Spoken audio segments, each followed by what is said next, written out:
अस्सलाम वालेकुम दोस्तों, सब कैसे हैं? ठीक हैं। बस ये अपना थोड़ी सी पहले मिस्टेक हुई है। काफ़ी देर वीडियो बना के मेहनत करके ये बैंड पे जाके पहुंचने वाले थे, तकरीबन घंटा लगा हमें। तो पता लगा कि वीडियो रिकॉर्ड ही नहीं हो रही। अब दोबारा वीडियो स्टार्ट कर रहे हैं, हम बना रहे हैं। तो थके पड़े हैं, आवाज़ थोड़ी सी आपको थकन सी महसूस होगी तो काइंडली बुरा नहीं मानना। तो चलिए वीडियो स्टार्ट करते हैं। इस वीडियो में हमने एक्स्ट्रा इन्फॉर्मेशन भी डाली है और ये पूरा पेपर है 100 क्वेश्चन और उनके आंसर्स दिए हुए हैं इस पेपर में, बैच 4 के इवनिंग पेपर के। तो आपको आइडिया हो जाएगा कि किसके कितने मार्क्स हैं। तो हमने ना सिर्फ वो आंसर दिए हैं क्वेश्चंस के, बल्कि एक्स्ट्रा इन्फॉर्मेशन भी पुट की है ताकि आपको उस क्वेश्चन से फर्दर 3-4 आंसर्स मज़ीद मिल सकें। क्योंकि अक्सर ऐसा होता है पीपीएससी एफपीएससी में कि इंटरलिंक्ड क्वेश्चंस के आंसर्स पूछ लेते हैं, क्वेश्चन पूछ लेते हैं, देते हैं। तो इसलिए आपने परेशान नहीं होना, बल्कि आपको फ़ायदा ही होगा। तो चलें वीडियो स्टार्ट करते हैं। अल शेख अल रईस was the title of whom. तो अल शेख अल रईस किसका टाइटल था? तो इब्ने सीना या एविसीना, अच्छा सॉरी, इब्ने सीना एविसीना सेम नेम है।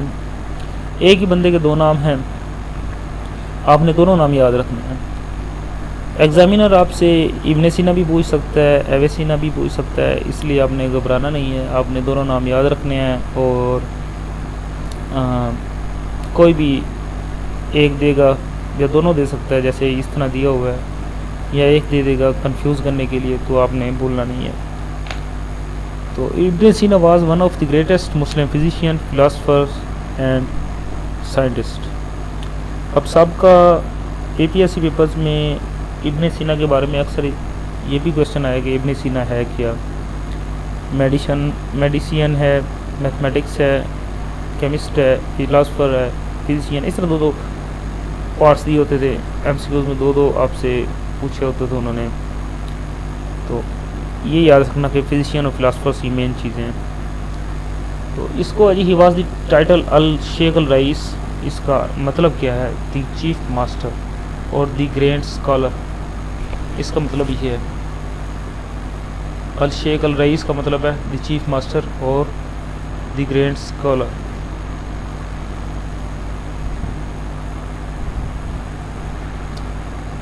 तो उसका अगर देखें पूरा नाम, अबू अली अल हुसैन इब्ने अब्दुल्ला इब्ने सीना इसका पूरा नाम है। 980 में पैदा हुआ है, 1037 में ये इसकी डेथ हुई थी। इसकी फेमस बुक है अल कानून फी अल तिब, या इंग्लिश में अगर नाम लें उसका तो द कैनन ऑफ मेडिसन। तो यूरोपियन हिस्ट्री में या यूरोप में इसकी किताब को बड़ी अहमियत हासिल थी। 600 सालों तक तकरीबन इसकी ये किताब पढ़ाई गई है। तो यूरोप में इसकी जो हम कहते हैं ना कि अल कानून फी अल तिब, तो उसकी किताब यूरोप में द कैनन ऑफ मेडिसन के नाम से किताब पढ़ाई जाती है। ये द कैनन सिंपल बोला जाता है, ये मेडिकल फील्ड वालों को पढ़ाई जाती रही है। नेक्स्ट है फ़लस्तीन 36 इज़ ए। फ़लस्तीन 36 क्या है? तो ये एक फ़िल्म है, फ़लस्तीन 36, ये एक हिस्टोरिकल फ़िल्म है जो कि फ़लस्तीनियन स्ट्रगल को शो करती है 1930 की दिहाई में। तो ये based on the 1936 Arab revolt, ये अरब में एक इनकलाब आया था 1936 में, उस बेस पे ये फिल्म बनाई गई है। तो आगे चलते हैं। The day of deliverance was appeal to be celebrated by home. तो किस बंदे ने कहा था कि डे ऑफ डिलीवरेंस मनाया जाए? कायद आज़म मोहम्मद अली जिन्ना ने डे ऑफ डिलीवरेंस के बारे में कहा था कि मनाया जाए। तो after the resignation of Congress ministries in December 1939, Congress ministries English या यूके से नाराज़ा हो के नाला हो के इन्होंने रिज़ाइन कर दिया था, क्योंकि वो चाहते थे कि जो है ऑल इंडिया या जो बर सगीर है वो हिंदुस्तानों के हवाले, की हुकूमत हिंदुओं के हवाले कर दी जाए। उनकी डिमांड्स थी, लेकिन उन्होंने नहीं पूरी की ब्रिटेन ने, जिस वजह से उन्होंने रिज़ाइन कर दिया अपनी मिनिस्ट्रीज से। तो उस खुशी में कायद-ए-आज़म ने कहा था कि मुसलमानों को 22 दिसंबर 1939 को डे ऑफ डिलीवरेंस बनाएं। डेट कौन सी थी? 22 दिसंबर थी। 1939 साल था। Protest against Congress rule, Congress ने बहुत जुल्म किए थे जब उनकी मिनिस्ट्रीज़ मिली थी 1937 में, तो 2 साल इन्होंने बहुत ही जुल्म किया था मुसलमानों पे। तो ये एक इम्पोर्टेंट इवेंट था 22 दिसंबर 1939 का, डे ऑफ डिलीवरेंस का। किससे पहले जी? पाकिस्तान मूवमेंट से पहले। The term terrorism was first used during which revolution? तो टेररिज्म जो टर्म है ये कब सबसे पहले यूज़ हुई थी, किस इनकलाब में? तो फ्रेंच रेवोल्यूशन या फ्रेंच इनकलाब में ये सबसे पहले टेररिज्म या दहशतगर्द की टर्म जो है ये यूज़ हुई थी। World terrorism originated during the rain of terror. तो रेन ऑफ टेरर कौन सा रेन है? 1793 से 1794 इन दी फ्रेंच रेवोल्यूशन। फ्रेंच रेवोल्यूशन के दौरान रेन ऑफ टेरर क्या है? 1793 से 1794। तो फ्रेंच रेवोल्यूशन आई कब थी? 1799 को। एंड कब हुई है? 1799 को। वैसे तो 1789 हम पढ़ते हैं उर्दू में, लेकिन 1799 हम पंजाबी में बोलते हैं, इसलिए वो ज़्यादातर लोग 1799 या 89 याद रखते हैं। Reign of terror led by Maximilien Robespierre. Initially the term described state violence. इसको पहले स्टेट वायलेंस बोला गया, फिर इसको टेररिज्म बोला गया, ठीक है ना। स्टेट वायलेंस से terrorism. Antonym of tether. Tether का मतलब क्या है? एंटोनिम क्या है? सॉरी, तो unleash. Tether means to tie यानी जोड़ना, और फासन या टाई या फासन दोनों का मतलब जोड़ना होता है। तो इसका अपोजिट अगर देखें तो अनलीश है, मीनिंग टू रिलीज। अनलीश का मतलब होता है छोड़ना, तो टेथर का मतलब होता है जोड़ना या बांधना। Tether tie, unleash release. Antonym of diminish. Diminish का मतलब होता है, सबको पता है कि कम करना, ये तो आसान था, तो इंक्रीज इसका एंटोनिम है। डिमिनिश मीन्स रिड्यूस और lessen, the opposite it's increase. Synonym देखें, reduce, lessen, decrease, antonym increase, expand, grow. ये 3 इसके एंटोनिम और 3 ही सिनोनिम दिए हुए हैं। Steep walled valleys cut by rivers are called. Steep जो होती है ना, मुदी वॉल्ड वैलीज, वैलीज की जो मुदी होती है, ढलवान होती है, तो किस तरह बनती है? By rivers, cut by rivers, V shaped valleys, इनको वी शेप्ड वैलीज कहते हैं। V shaped valleys are created by rivers erosion in mountainous regions. तो पहाड़ी इलाकों में ये दरियाओं की वजह से वी शेप्ड वैलीज बनती हैं। क्या करती हैं जी? एरोजन करती हैं, मतलब ये कि अपने साथ बहा के ले जाती हैं चट्टानों को, पत्थरों को, जिसकी वजह से वो स्टीप होती जाती हैं आहिस्ता आहिस्ता। Form by rivers. U shaped valleys are found by glaciers. अच्छा, वी शेप्ड रिवर से बनती हैं। अगर यू शेप्ड वैलीज की बात करें तो वो किससे बनती हैं? ग्लेशियर से बनती हैं,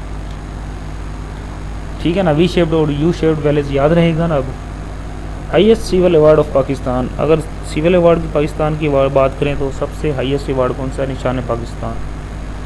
तो अगर दूसरे अवार्ड्स देखे जाएँ पाकिस्तान के सिविल अवार्ड्स, पहला निशान पाकिस्तान, उसके बाद हिलाल पाकिस्तान, फिर सितारे पाकिस्तान, तमगा पाकिस्तान।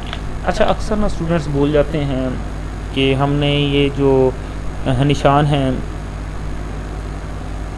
तो अवार्ड्स हैं, इनके नाम याद रखना हमारे लिए बहुत मुश्किल होता है।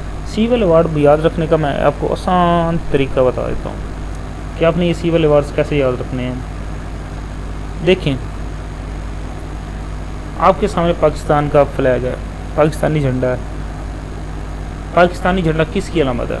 पाकिस्तान की अलामत है ना। ये एक निशान है पाकिस्तान का। तो इस सारे झंडे को निशान पाकिस्तान, झंडे को अलामत ले लो, निशान पाकिस्तान की अलामत ले लो, इसको नाम दे दो निशान पाकिस्तान। अब झंडे के अंदर जाते हैं। झंडे के अंदर दूसरी सबसे बड़ी चीज़ कौन सी नज़र आती है हमें? वो है चाँद, जिसको हिलाल कहते हैं अरबी में। तो हिलाल दूसरा साइन आ गया, तो हिलाल ले पाकिस्तान, ये दूसरा अवार्ड आ गया। इसने सितारे को कवर कर रखा है, ढांप रखा है। तो हिलाल पाकिस्तान दूसरा साइन आ गया। उसके अंदर और मज़ीद जाएं तो सितारा आता है, तो तीसरा आ गया सितारे पाकिस्तान। 4 टोटल अवार्ड हैं। पहला निशान पाकिस्तान, हिलाल पाकिस्तान, फिर सितारे पाकिस्तान, अब रह गया तमगा। तमगा है पाकिस्तान, चौथे नंबर पे आ गया। ठीक है, अब याद रहेगा ना, उम्मीद है। सिनोनिम ऑफ कॉन्स्ट्रू का सिनोनिम क्या है? इंटरप्रेट या वजाहत करना, ठीक है ना, इंटरप्रेट। तो construe, interpret. Construe means to explain और इंटरप्रेट समथिंग, यानी कि वजाहत दें, एक्सप्लेन करें किसी चीज़ की। अगर इसके सिमिलर वर्ड्स देखें तो इंटरप्रेट हो, एक्सप्लेन हो, अंडरस्टैंड भी आ जाता है इसमें, ठीक है ना। तो नेक्स्ट है जी ज़रगाज़े। थोड़ी सी इसकी पंक्चुएशन में थोड़ी सी मिस्टेक हो रही है, तो आपने देख लेना। ज़रगाज़े वाज लॉन्च फॉर, ये ज़रखेज़ होना है, सरखेज़ से। वाज लॉन्च फॉर एग्रीकल्चर, इसका मकसद क्या था जी? दी इनिशिएटिव प्रमोट्स मॉडर्न फार्मिंग और एग्रीकल्चर डेवलपमेंट के लिए बनाया गया था, लॉन्च किया गया था। फूड सिक्योरिटी, फूड की हिफाजत। मॉडर्न इरीगेशन होगी। बेटर क्रॉप प्रोडक्शन होगी, अच्छी फसल की तैयारी। सस्टेनेबल एग्रीकल्चर, इसका मतलब है कि हर मौत से लड़ने वाली फसल होगी। नेक्स्ट है जी who presided over the 1940 annual session of All India Muslim League. तो ऑल इंडिया मुस्लिम लीग का जो एनुअल सेशन हुआ है 1940 का, इसकी सदारत किसने की थी? अगर 30 की बात करें, 1930 की इलाहाबाद की, उसकी अल्लामा इकबाल ने की थी। और ये 1940 की बात करें 10 साल बाद, तो इसको प्रिजाइड किया था कायद आज़म मोहम्मद अली जिन्ना ने। हिस्टोरिकली लाहौर सेशन 23 मार्च 1940 में हुआ था, presided by Quaid Azam, where the Lahore resolution was passed. तो लाहौर रेजोल्यूशन पास हुई थी। वेन्यू क्या था, कहाँ पे ये मुनक़िद हुई थी? तो मिंटू पार्क हुआ था। अब इसका नाम now greater Iqbal park Lahore. अब इसका नाम क्या है? Greater Iqbal park Lahore, also known as Pakistan resolution, ठीक है ना। लाहौर रेजोल्यूशन, पाकिस्तान रेजोल्यूशन, ये दोनों इसके नाम हैं, करारदाद मकासद। हज़रत उमर वाज मार्टियर्ड इन, हज़रत उमर रज़ी अल्लाह अन्हु कहाँ शहीद हुए? तो मस्जिद अल नबवी में शहीद हुए थे। तो हज़रत उमर क्या कर रहे थे जी? फजर की नमाज़ पढ़ा रहे थे जब उन पे हमला हुआ, मस्जिद नबवी में थे। तो हमला, असैसिन कौन था, अटैकर कौन था? अबू लोलो था अटैकर। तो साल था जब उनकी शहादत हुई, 643 AD था। तो ये इस्लाम के दूसरे खलीफा थे। Volleyball became an Olympic sport in which year? अगर वॉलीबॉल की बात करें, पाकिस्तान ओलंपिक गेम का कब हिस्सा बना था? तो 1964 में ये वॉलीबॉल क्या बना था? ओलंपिक गेम का हिस्सा। तो ये वॉलीबॉल जब सबसे पहले खेली गई थी 1964 में, टोक्यो ओलंपिक था वो। तो टोक्यो में ओलंपिक जारी थी जब ये 1964 में उसका हिस्सा बना। तो ये गेम इन्वेंट हुई थी विलियम जी मॉर्गन, जिसने 1895 में वॉलीबॉल का ईजाद किया था। बीच वॉलीबॉल भी ओलंपिक का हिस्सा बनी है, लेकिन ये 1996 में हिस्सा बनी है, ठीक है ना। अगर खाली वॉलीबॉल की बात करें 1964, अगर बीच वॉलीबॉल की बात करें तो 1996। नेक्स्ट है number of players in netball. Netball में कितने प्लेयर्स होते हैं? तो नेटबॉल में प्लेयर्स होते हैं 7। Each netball team has 7 players, यानी कि 2 टीमें होती हैं, हर टीम के 7 प्लेयर होते हैं। इसमें जो 7 प्लेयर्स कैसे तरतीब दिए जाते हैं? गोल शूटर होता है पहला, गोल अटैक होता है, ये एक टीम की बात कर रहा है। विंग अटैक होता है, ये जो सब आगे खड़े होते हैं। Goal shooter, goal attack, wing attack, centre, wing defence, goal defence, goalkeeper. ऊपर से आप देख लें, सबसे पहला इधर सबसे एंड वाला, सेकंड लास्ट इधर भी सेकंड लास्ट, आपको नेम सेम मिलेंगे। सिर्फ क्या होगा जी, अटैक 2 हैं, 2 डिफेंस है, एक शूटर और एक कीपर है, सेंटर सेम, ठीक है। ये इस तरह आपको बहुत ईजी याद हो जाएगा। नेक्स्ट है Olympia museum is located in. Olympia museum, Olympia, इसको वैसे यहाँ पे डिटेल आपको पता लग जाएगा कि इसको ओलंपिया म्यूज़ियम क्यों कहते हैं। तो ये ग्रीस में है, तो ओलंपिया इस तरह का नाम रखने की वजह क्या है? तो ये the archaeologic museum of Olympia preserves artefacts from the ancient Olympic games. अब लग गई समझ? कदीम यूनानी ओलंपिक गेम्स जो हुई थी उनके जो एंटीसेंट्स यानी कि जो भी कह लें आप खेलने का सामान, वो सारा इधर क्या सेव है ग्रीस में, ओलंपिया में। इस वजह से इसको ओलंपिया म्यूजियम कहते हैं। एक्स्ट्रा इन्फॉर्मेशन देखें जी, Olympia is considered the birthplace of the Olympic games. Olympia क्या है जी? ये बर्थ प्लेस है ओलंपिक गेम्स की। एंशिएंट ओलंपिक्स कब शुरू हुई थी जी? 776 BC को। एक एंशिएंट है, एक मॉडर्न है। मॉडर्न 1800 आई थिंक 1890 है, 92 है, 96 है, जो भी है, ये साथ साथ ही है। तो मॉडर्न वो ओलंपिक है, और अगर एंशिएंट ओलंपिक की बात करें 776 BC बिफोर क्रिस्ट, उस वक्त ये गेम खेली गई थी एंशिएंट ओलंपिक्स। ये याद रखना, एंशिएंट और मॉडर्न ओलंपिक्स दो अलग अलग नेम्स हैं। ST marks basilica is located in, तो ये एक चर्च का नाम है एसटी मार्क्स बेसिलिका, वेनिस में है, इटली में है। One of the most famous churches in Europe, तो वेनिस इटली यूरोप में है, तो जाहिर है तो यूरोप में ही हुआ ना ये चर्च। ये 11वीं सेंचुरी में बिल्ड हुआ था। तो एसटी मार्क्स केयर इधर ये मौजूद है। A person who abstains from alcohol is called, एक ऐसा आदमी जो शराब पीने से खुद को रोके या शराब ना पीता हो, उसको क्या कह लेते हैं? टीटू टालर।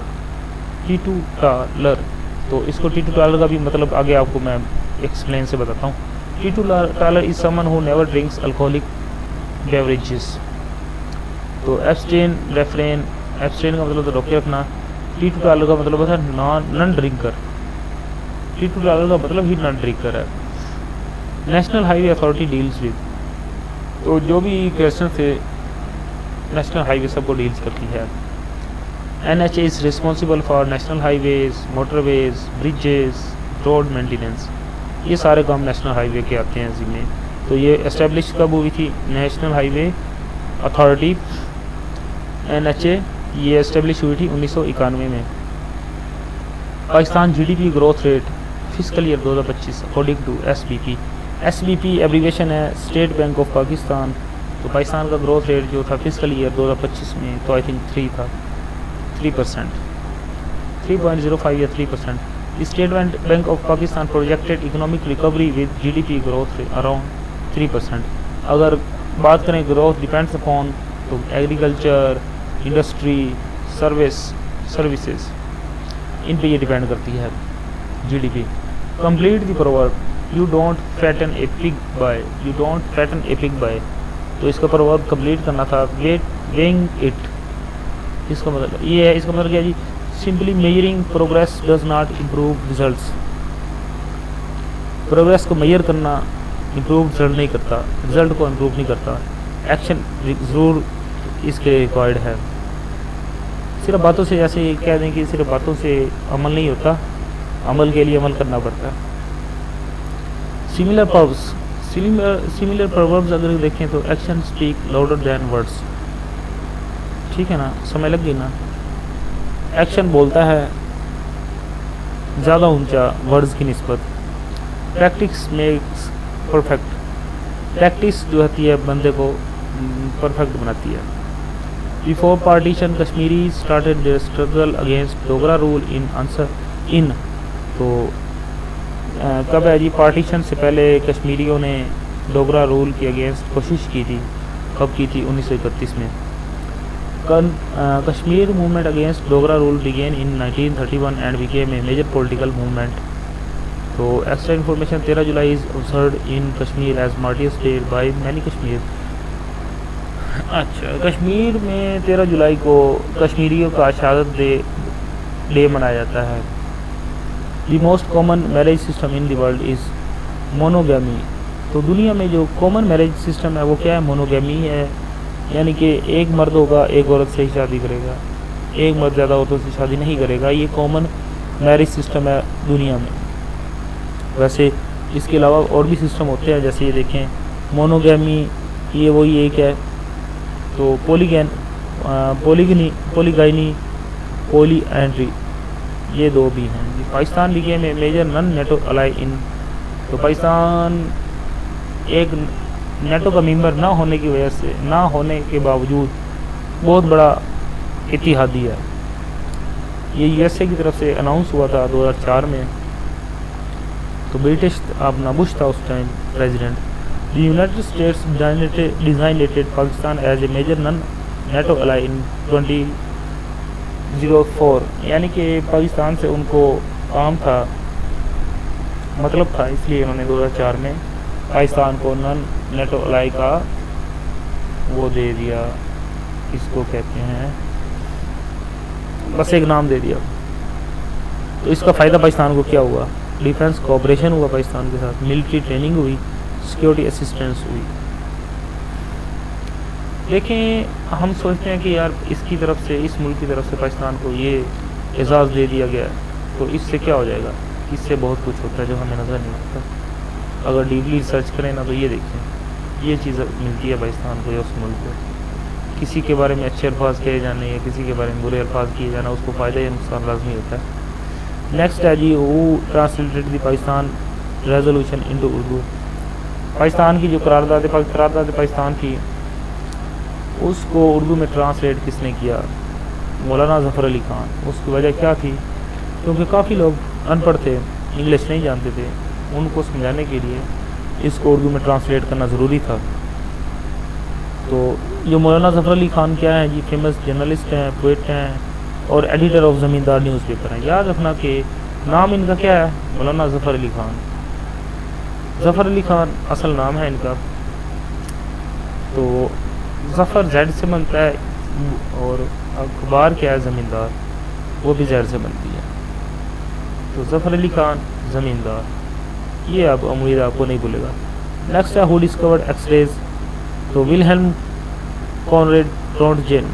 विल्हेल्म कॉनरेड रोंटगेन ने एक्सरेज डिस्कवर्ड की। रोंटगेन, ये रोंटगेन ना अक्सर ये पूछा होता है, रोंटगेन इसका एंड वाला जो रफ्ज़ है ना, वो याद रखें। डिस्कवर्ड एक्सरेज ऑन 8 नवंबर 1895, 1895 में उसने ये एक्सरेज डिस्कवर की थी। तो इसने रेवोल्यूशन, इनकलाब बर्पा कर दिया मेडिकल फील्ड में, बीमारियों की शनाख्त में। तो इसको फर्स्ट नोबेल प्राइज़ कब मिला? 1901 में। एक्सरेज और इलेक्ट्रोमैग्नेटिक वेव्स हैं, ये इलेक्ट्रोमैग्नेटिक वेव्स हैं, तो use in medical imaging. Next है जी, who criticised the interference in the 1987 Jammu and Kashmir elections by calling it a robbery of people's vote. किसने 1987 के जम्मू एंड कश्मीर के इलेक्शंस को तनकीद किया और इसे लोगों के वोट के साथ चोरी की कहा या रॉबरी का डाका डाला, कि लोगों के वोटों पर डाका डाला है? तो महबूबा मुफ्ती, पेपर की के मुताबिक Mehbooba Mufti. Phrase refers to the criticism of alleged rigging of the 1987 Jammu and Kashmir elections. जानबूझकर 1987 के जो जम्मू एंड कश्मीरी इलेक्शन, कश्मीर के इलेक्शन में जो बेईमानी की गई थी, डाका डाला गया था, उस पर ये इन्होंने क्रिटिसाइज़ किया था। Which many analysts believe contributed to later unrest in the region, जिसकी वजह से बाद में क्या हुआ था? अनरेस्ट हुआ था इलाके में, मतलब लड़ाई झगड़ा फसाद वगैरह फैला था।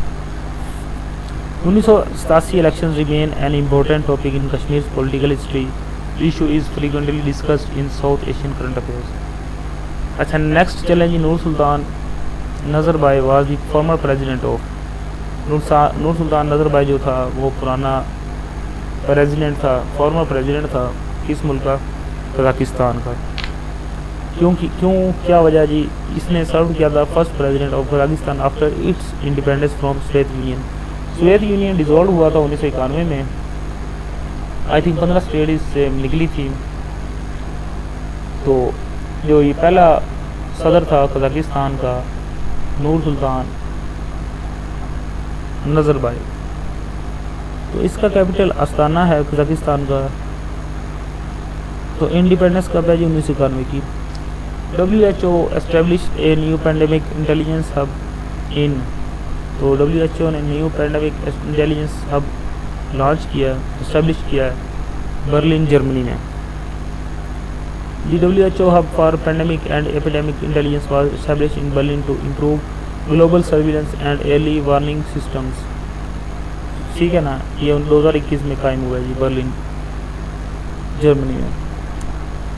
Helps countries detect future pandemics, मुल्कों को मदद फराम करेगा क्या है जी फ्यूचर में पैंडेमिक्स बीमारी, यानी कि पैंडेमिक वो बीमारी होती है जो किसी इलाके में, मुल्क में या दुनिया में फैलने का खदशा हो। नेक्स्ट है जी initially how many pages of the Epstein files were published.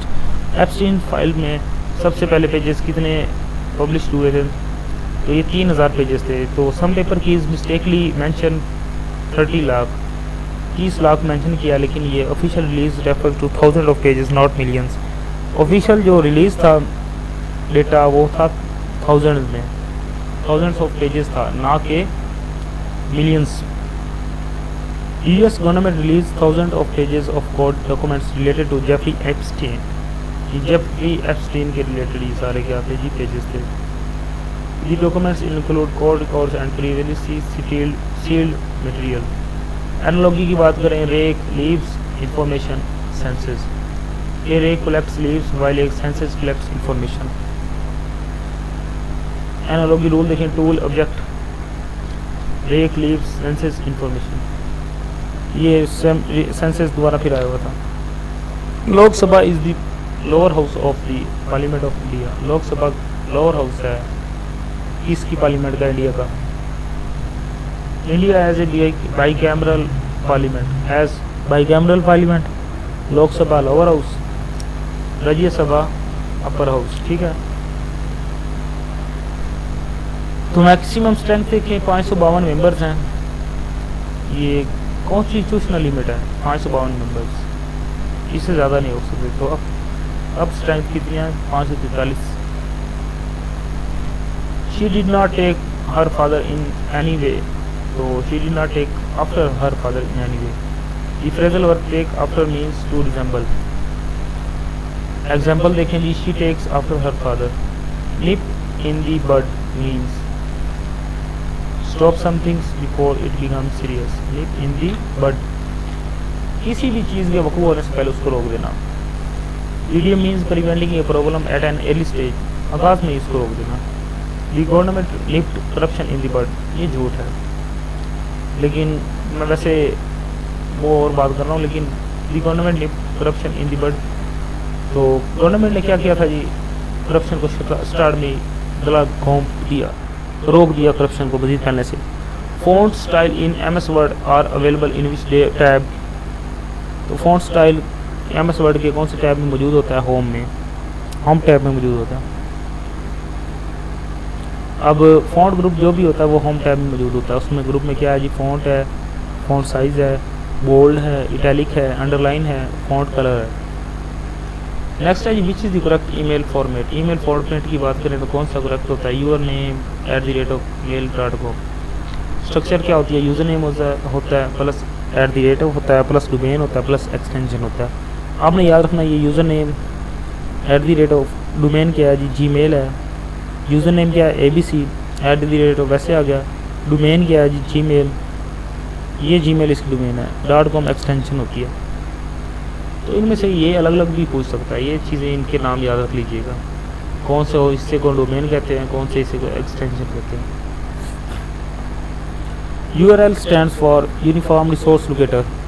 URL क्या है, uniform resource locator. A URL is the address of A web page on the internet. किसी भी वेब पेज का एड्रेस होता है, हर किसी का अपना URL होता है, हर वेबसाइट का, किसी का सेम नहीं होगा या किसी दूसरे की तरह नहीं होगा, हर वेबसाइट का अलग होगा। तो ये एग्जांपल है URL की। World trade centre incident occurred in, तो वर्ल्ड ट्रेड सेंटर जो न्यूयॉर्क में मौजूद थी बिल्डिंग्स, तो उन पे अटैक हुआ था। तो कब हुआ था, 2001 में। Terrorist attack took place on 11 सितंबर 2001। तो अगर एक्स्ट्रा बात करें तो 9/11 अटैक इसे कहते हैं। According to Indus water treaty how many rivers were allocated to Pakistan. Pakistan को कितने दरिया दिए गए थे, 3। तो Pakistan received Indus, Jhelum, Chenab, India received Ravi, Beas और सतलज। एक्स्ट्रा इन्फॉर्मेशन क्या है जी, ये किस के तहत ये तीन इनको दरिया दिए गए थे। Treaty sign in 1960, Indus water treaty जिसे कहते हैं। तो सालिस कौन था इसका, world bank. Which country invested heavily in Chabahar port, Chabahar port में किसने बहुत ज़्यादा इन्वेस्ट किया है, तो इंडिया ने इन्वेस्ट किया। वजह क्या है जी, India invested in Iran Chabahar port to improve trade connectivity with Afghanistan and Central Asia. तो अफगानिस्तान, इंडिया जो चाहता था कि वो सेंट्रल एशिया तक एक्सेस हासिल कर सके चाबहार के थ्रू, क्योंकि इसका डायरेक्ट लिंक नहीं है अफगानिस्तान के साथ, कोई बॉर्डर नहीं लगता इंडिया का, या तो पाकिस्तान की तरफ से होकर जाएगा या ईरान की तरफ से होकर जाएगा। इसलिए क्योंकि पाकिस्तान और अफगानिस्तान के ताल्लुकात ठीक नहीं हैं, तो इंडिया की कोशिश है कि वो, और अफगानिस्तान की भी कोशिश है कि इंडिया के साथ अपने ताल्लुकात अच्छे बनाए, बेहतर बनाए। तो ये चाबहार की तरह ईरान में है, ये strategic competitor to Pakistan Gwadar port. ये पाकिस्तान की ग्वादर पोर्ट जो है ना, उसको कम्पीट करता है Chabahar port. 2008 Olympic games were held in, 2008 की ओलंपिक गेम्स जो हुई थी वो कहाँ हुई थी, बीजिंग चाइना में हुई थी। तो ये summer Olympics were hosted by Beijing, ये समर ओलंपिक्स थी, हर 3 साल बाद होती हैं, ये 4 साल बाद, आई थिंक 4 साल बाद। ओपनिंग सेरेमनी कब हुई थी, 8 अगस्त 2008 को। तो 8-8-8 ये याद रखना आपने, 8-8-8। विच पास कनेक्ट्स क्वेटा विद कंधार, कंधार से पास कौन कनेक्ट करता है। अच्छा, पेपर में बुलान पास दिया गया था, लेकिन जियोग्राफिकली अगर देखा जाए ना तो route Kandahar is more commonly associated with the Khojak pass. Kandahar जो है ना वो सबसे ज़्यादा मुंसलिक है खोजक पास के साथ। बट मैंने एग्ज़ाम की लिस्ट बुलान पास, लेकिन आपको ऑफिशियल की ही फॉलो करनी चाहिए। Bolan pass is one of the Pakistan most important mountain pass connecting Balochistan with the plains. तो ये बुलान पास का है, बलूचिस्तान में है। Which regional organisation was establish in South Asia in 1985। तो कौन सी ऑर्गेनाइजेशन जो साउथ एशिया में 1985 में बनी, तो सार्क उसका नाम है। तो सार्क का अगर एब्रिविएशन देखें, south Asian association for regional cooperation. तो मेंबर्स ये कंट्रीज़ हैं जो सार्क के मेंबर्स हैं, 8 कंट्रीज़ हैं इसके मेंबर है, Pakistan, India, Bangladesh, Nepal, Bhutan, Sri Lanka, Maldives, Afghanistan. Robert Watson invented discovered, Robert Watson ने क्या इन्वेंट किया या डिस्कवर किया, रडार। दी पेपर की लिस्ट रडार है। ओवर हिस्टोरिकली अगर देखा जाए तो जो रडार था वो एक कंट्रीब्यूशन था सेवरल साइंटिस्ट का, ना कि एक सिंगल इन्वेंटर का, ठीक है ना, मतलब मुख्तलिफ साइंसदानों ने मिलकर बनाया था ये radar. Radar stands for radio detection and ranging. Next है mercury thermometer was invented by Daniel Gabriel Fahrenheit. Mercury thermometer किसने इन्वेंट किया, Daniel Gabriel Fahrenheit. Fahrenheit developed the mercury thermometer and introduce the Fahrenheit temperature scale. उसने Fahrenheit temperature scale भी introduce करवाया अपने नाम से। अगर फ्रीजिंग पॉइंट की पानी की देखें तो 32 फ़ारेनहाइट पे होता है, अगर बॉइलिंग पॉइंट देखें तो 212 फ़ारेनहाइट पे। आर्य समाजवाद एस्टेब्लिश इन 1875 में। तो आर्य समाजवाद फाउंडेड बाय स्वामी दयानंद सरस्वती, तो इसने ये आर्य समाज बनाई थी 1875 में, यानी कि 10 साल पहले। ये भी आप याद रखना, 10 साल पहले आर्य समाज बनी किसके, कांग्रेस के। प्लेस मुंबई। नेक्स्ट है a person who does not eat animal meet is called, तो वेगन कहते हैं उसको, वेगान कहते हैं जो एनिमल मीट नहीं खाता। एक्चुअली वेगान चले बल्कि आगे दिया हुआ है, स्ट्रिक्टली स्पीकिंग क्या है जी, vegetation does not eat meat. अगर हम वेजिटेरियन की बात करें, वेजिटेशन नहीं वेजिटेरियन की बात करें, वो सिर्फ मीट नहीं खाता। अगर हम वेगान की बात करें तो अवॉइड्स ऑल एनिमल प्रोडक्ट्स, यानी कि वो ना मीट खाता है, ना डेयरी या दूध पीता है, ना ही एग्स खाता है, यानी कि जानवरों से जो भी चीज़ हासिल हो वो नहीं खाता vegan. In many competitive exams vegan is use when referring broadly to someone who avoids animal drive fruits. समय लगे ना, जो भी एनिमल फूड्स ड्राइव जो ना खाए उसको हम वेगान में, एनिमल कॉम्पिटिटिव एग्जाम्स में वेगान शो करते हैं। सिनोनिम ऑफ टेनासियस, टेनासियस क्या है,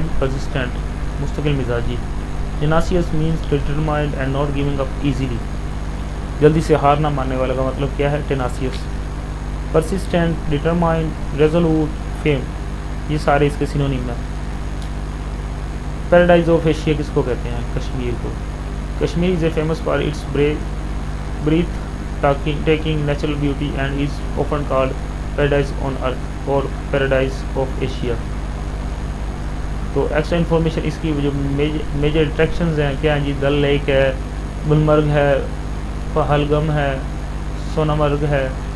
तो इस वजह से सारा क्या है इम्पोर्टेंट है। The strategic importance of Gwadar port is all of this.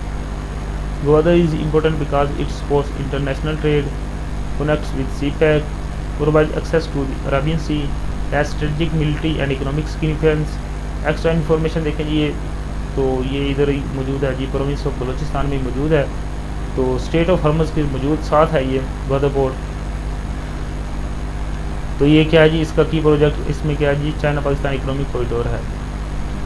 अच्छा, तो ये 50 सवाल पूरे हुए हैं। अगले 50 हम नेक्स्ट वीडियो में शेयर करेंगे, क्योंकि एंड हो जाता है, इतनी लंबी वीडियो बना करना थक जाता है बंदा। तो हमारे इस चैनल को लाइक और सब्सक्राइब कर दीजिएगा ताकि दूसरे पार्ट आप तक पहुंच सके। नेक्स्ट वीडियो तक अल्लाह हाफिज़।